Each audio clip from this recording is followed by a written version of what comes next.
नमस्कार, good morning.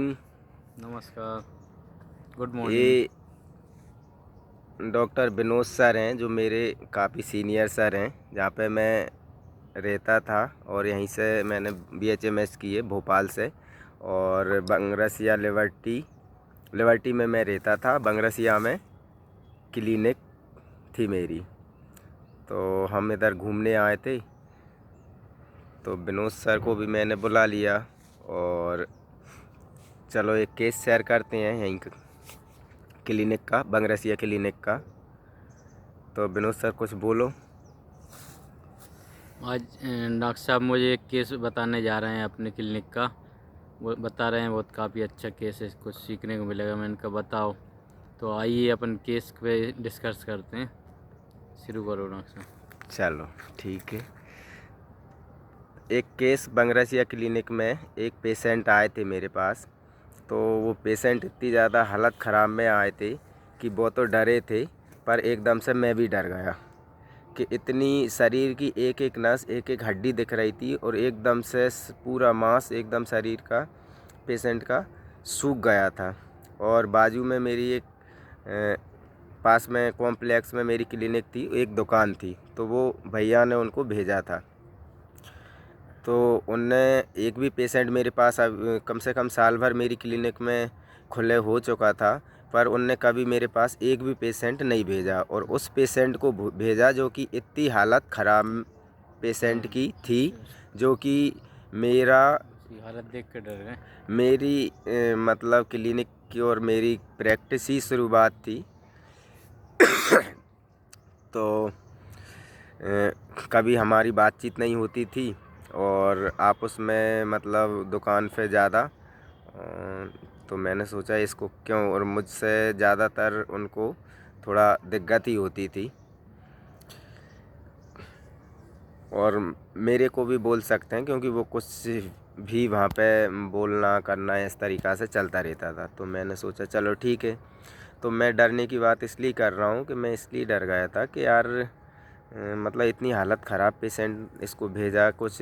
अब patient की पहले सुनाते हैं फिर करेंगे ये बात। पेशेंट ने जो आके बताया, पूछा मैंने क्या आपको क्या दिक्कत हो रही है। बोले मुझे इतना ज़्यादा डर लग रहा है, इतना ज़्यादा डर है कि ना तो मैं सो पाता हूँ, और सोता हूँ मेरी धड़कनें तेज़ हो जाती हैं एकदम से, धक धक धक धक धक। बिल्कुल कोई आ नहीं जाए, कोई जो पहले उसकी लड़ाई हो चुकी थी किसी पड़ोस में, उसकी और उसके बेटा वगैरह की, तो इसको भी शायद एक आध चोट लग गई थी। और गरीब इंसान था, थोड़ा कमज़ोर मजदूरी वाला इंसान था। तो बोले डर इतना ज़्यादा, बार बार बार बार वही डर लग रहा है कि कोई आ नहीं जाए और फिर से लड़ाई झगड़ा का उसको डर बैठ गया था। तो उसके चक्कर में ना उसको भूख लगना, प्यास लगना, मतलब बिल्कुल नींद भी नहीं आना, इस तरीक़ा से चीज़ें हो रही थी बार बार। और डर उसके मन में ये लड़ाई झगड़े का बैठ गया था बहुत ज़्यादा, जो कि उस डर को लेके वो बहुत ज़्यादा परेशान था। तो उस समय रूब्रिक वगैरह ये सब चीज़ें मुझे नहीं था मालूम, और मुझे याद भी नहीं है कि मैंने कौन से रूब्रिक लिए थे। पर मुझे केस याद है तो मैं इसलिए ये शेयर कर रहा हूँ। और एक बुक थी सिद्धांत अलंकार सर की, जिसको मैं पहले पढ़ता था। अब मैं उस बुक को तो उसमें कुछ एक पिक्चर पेशेंट की, एक केसों की पिक्चर टाइप से, रूब्रिक वगैरह उसमें कुछ नहीं थे केस टेकिंग का ऐसा, तो वो दिए थे। तो जिससे पेशेंट की पिक्चर मिल जाती थी, मैं इस तरीक़ा से करता था। तो उसमें एक केस में लिखा था कि किसी लड़ाई झगड़ा या कोई डर बैठना किसी में, और पेशेंट की एकदम से हालत ख़राब हो जाए। हालत ख़राब मतलब इतना ज़्यादा पेशेंट सदमा में, डर में पहुंच जाए, बार बार उसमें डर आए। तो इसमें एक अकेली मेडिसिन थी जो कि आर्सेनिक थी, क्योंकि धड़कनें बढ़ जाएं, बार बार डर आ रहा है उसके मन में।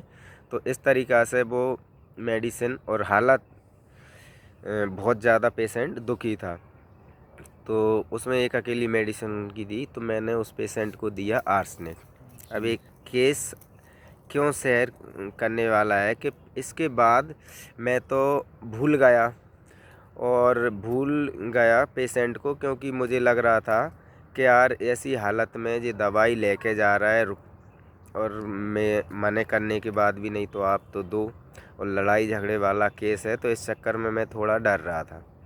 और इतनी ज़्यादा हालत ख़राब थी कि कहीं कुछ और नहीं पेशेंट को हो जाए और ये इलाज करवाएगा कि नहीं। मेरी शुरुआत की प्रैक्टिस थी, तो पर मैंने मेडिसिन इसलिए दी कि डॉक्टर का काम है मेडिसिन देना। अब रिजल्ट सही सिम्टम्स मिला के सही पिक्चर देख के दवाई देना डॉक्टर का काम है। डरने की कोई बात नहीं है, डरने की बात, और डर के तो फिर किसी पेशेंट को दवाई ही नहीं दे पाएंगे। पर शुरुआत की मेरी उस समय की प्रैक्टिस थी, तो थोड़ा मैं कुछ सोचता था, और उस समय मेरी डिग्री भी शायद चल ही रही थी, इंटेंसिव या फाइनल ईयर कुछ इस तरीक़ा से।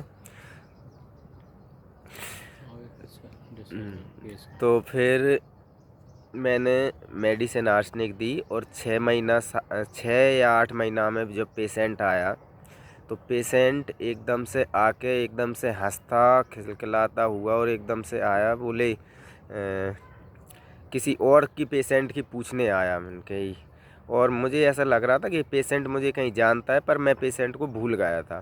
तो मैंने पूछा, बोले मैंने आपसे इलाज कराया था। बोले आपसे ही ठीक हुआ। मैंने कहा कब कराया था आपने इलाज? उसने पूरी कहानी बताई, तो मैं देख के दंग रह गया यार कि वाह यार। बोले मैं तो एक हफ्ते में उसी समय ठीक हो गया था, बोली इतनी बुरी हालत थी। तो मैंने कही बहुत अच्छा यार। तो अब इसकी कुछ रूब्रिक अभी जो मैंने लिए, पहले तो कोई रूब्रिक नहीं बनाए थे मैंने। Anguish palpitation with fear recurrent of fear imaginary things of fear restlessness with fear, ऐसे जो उस पेशेंट में ये चीज़ें पेशेंट शो कर रहा था। बार बार पेशेंट डर रहा था, एक ही चीज़ को सोच के बार बार उसके मन में डर आ रहा था, जो कि उस घटना को लेके। तो फियर रिकरेंट लिया कि बार बार फियर डर रहा है पेशेंट। और एंगुस बहुत ज़्यादा पेशेंट दुखी था, पल पेशेंट की धड़कनें बढ़ जाती थी भी चीज़ को उसको सोच कर। रेस्टलेसनेस विथ, उसके चलते पेशेंट बहुत ज़्यादा बेचैन और डरा हुआ था। तो ये जो पेशेंट के रूब्रिक लिए, और पेशेंट ठीक हो गया कंप्लीट। और ये बंगरसिया का केस है। तो मैंने चलो आया हूँ इधर, तो मैंने कही चलो विनोद सर के साथ करते हैं शेयर। ये हमारे सीनियर हैं, काफ़ी सीनियर, और काफ़ी टाइम सर की यहाँ क्लिनिक थी, तो वहाँ पे बैठते भी थे हम। और एक केस और बताता हूँ छोटा सा, पर उसकी मेडिसिन नहीं बताऊँगा, बट ऐसा ही केस बता रहा हूँ। मैं बंगरसिया क्लिनिक पर जाता था, तो बंगरसिया में एक गड्ढा था, रास्ते में पड़ता था, जो कि अब मेरे पास एक दादाजी आते थे, जिसके दांतों के दाढ़ के अंदर गड्ढा हो गया था। उस छोटा मोटा गड्ढा था, और उसको लेकर वो बहुत ज़्यादा डरे हुए थे, और मेरे पास इलाज करवा रहे थे वो। और पर एक बार मेरी सिस्टर करिश्मा और मैं क्लिनिक गए, और वो उसी समय वो दादाजी आए थे। तो ऐसी बात चलने लगी, दादाजी नेतागिरी टाइप से कुछ उसमें थे। तो एक बार ऐसी बात करने लगे कि जी, मैंने बोला, मैंने कहा यार, करिश्मा बोली वो गड्ढा है इनके इधर। बोले, मैंने कहा आप ये गड्ढा हो रहा है, एक ऐसी कोई बात मुझे एग्जैक्ट याद नहीं आ रही। तो बोले गड्ढा, तो बोले मैं नहीं करवाया है। बोले, मैंने कहा क्यों, तुमने क्यों करवा के रखा है? बोले कोई एक नेताओं की या कोई विपक्ष पार्टी आर्टी का उनने नाम लिया, तो बोले इसलिए मैंने डलने ही नहीं दिया उसको। तो करिश्मा बोली कि भाई साहब इसको पहले इनको बोलो कि पहले वो गड्ढा भर पाओगे फिर तुम्हारे दांत को गड्ढा भरेंगे। मैंने ये बात भी सही कह रही है। तो मैंने उनसे बोला, मैंने कि आप पहले पहले वो गड्ढा भरो फिर तुम्हारे दांत को गड्ढा भरेंगे। वो गड्ढा में गाड़ी चलाने में बहुत ज़्यादा दिक्कत आते हैं। तो अगले ही दिन दादाजी ने, हम अगले दिन जब क्लिनिक गए तो वो गड्ढे में एक ट्रावरी माटी आटी डाल के बिल्कुल भरा मिला। पाटीदार दादाजी थी। तो फिर उनको दवाई दी, शायद वो गड्ढा भी भर गया था और काफ़ी इम्प्रूव हो गया था। उनके अब दांतों का मेडिसिन गड्ढा मुझे, भर गया। हाँ मेडिसिन मुझे याद नहीं है और अब क्या आइडेंटिटी छिपाना पड़ता है, इसलिए मैं नाम नहीं ले रहा। बाकी जो मेरी जो क्लिनिक थी जिस कॉम्प्लेक्स में, उन्हीं की शायद कोई परिवार के थे। तो ये केस आपको कैसा लगा वो बताएं और शेयर करें, कमेंट्स करें, सब्सक्राइब करें लाइक करें। और लाइक करें। और अब विनोद सर को भी होम्योपैथी में इन्वॉल्व करना है, इनको भी सिखाना है। अभी तो ये हॉस्पिटल में करते हैं, बहुत दिनों से बोल रहा हूँ मैं इनको और ये भी बहुत दिन से प्रयास कर रहे हैं, पर इनका प्रयास अभी पूरा तरीक़ा से क्या चल रहा है, हुआ होम्योपैथी नहीं। में चल रहा है, मतलब कि करना है। मुझे भी तो डॉक्टर शिव कुमार बेराई को देख के एक प्रेरणा मिलती है कि मैं भी होम्योपैथी में इंटरेस्ट लूँ और अपना योगदान दूँ होम्योपैथी प्रैक्टिस में। तो ज़रूर इनको होम्योपैथी इसी के साथ पूरा सिखाएंगे। ठीक, नमस्कार, गुड डे, बाय धन्यवाद। बाय।